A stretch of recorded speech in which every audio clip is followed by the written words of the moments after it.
bisan sa pagkakaroon. Pugihan yung bata. Unit na ang atong sabot nga koleksyon sa atong amnesty program na hisbukan na nato.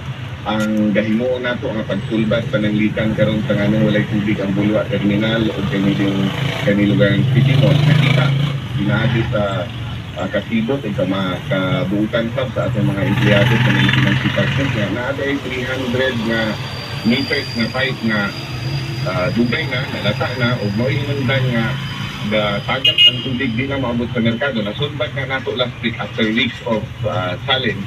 Kunya, pasalamat sa maintenance department ni Ana. So those things we have presented to the Public Utilities Committee. Ipagkabot-kasab sila. Kunya, I think si General Carrizo is also an engineer. Nasabta niya na ang plano, adunay timeline, ang plano usab, dili mahimong matibawas kung dili ma-implementar. Kunya, it would take time. Kung panahon nimo sa report na to sa June, naapakitas mga 8 ka bulan, pulo ni Ana ang challenging kaya nga situation sa June 2. Kunya, despite that, we were able to perform. Mga magani nga, katong pagpangayo na ko dispensa sa imo kaganina sa June, tungod na ako nga gatutukan ko ang pananglitan din nagpasalamat na karon sa Makasandi kung kinta kabalay na ayo nga inyong kanubig.